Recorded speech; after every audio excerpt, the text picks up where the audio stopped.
iOS 15 beta on iPhone. 3 things you absolutely need to know before you install. Trying out the latest and greatest software Apple has to offer is tempting, but it's a good idea to wait a little longer. The first public beta of iOS 15 and iPadOS 15 is here. This is the software that will run on millions of iPhones and iPads when Apple releases the final version this fall.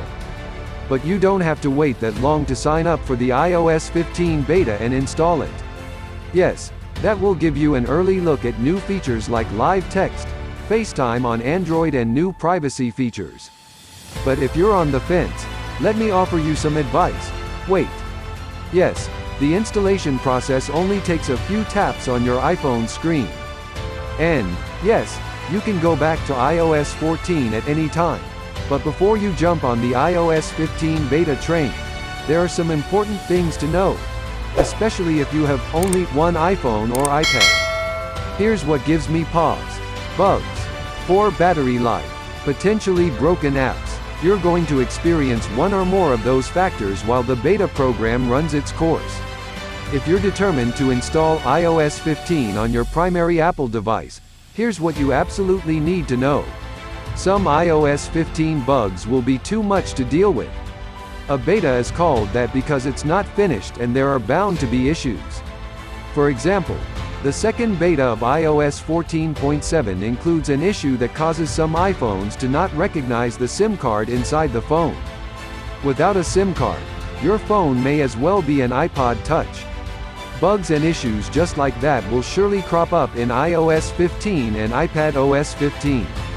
And even if they don't completely stop you from using your iPhone or iPad, the bugs will still be annoying and could mean the difference between getting work done and reliably sending messages, and having a paperweight.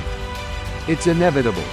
Some apps won't work whenever Apple makes major changes to the operating system and the underlying APIs that developers use to build new features and services. It typically means that older developer tools are removed or how it works gets changed. Even a slight change can cause an app to no longer work at all. A couple of years ago, I was testing an iOS beta and I couldn't use my bank's app. It would open and then immediately force quit. Thankfully, the developers were able to release an update that took care of the issue, but that's not always the case.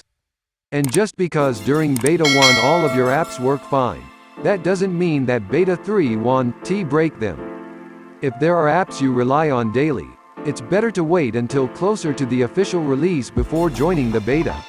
Battery life almost always suffers even if you're fortunate enough to not have any apps that won't run on the beta or missed out on a show-stopping error like the iOS 14.7 SIM bug. Almost no one is immune from the hit that battery life takes during the iOS beta season. One of the last things Apple does during beta programs is optimize the apps, features and services for battery efficiency. Or at least that's how it feels. In previous beta programs, I've often found myself looking for a charger halfway through the day, even with minimal use. And the same has been true with the first couple of iOS 15 betas. I've had to leave my phone on a charger whenever I'm at my desk in order to get through the evening. Battery life always suffers. Thankfully in the past Apple has released a battery case for its current generation iPhones that have helped. But this year the company has yet to release anything for the iPhone 12 lineup.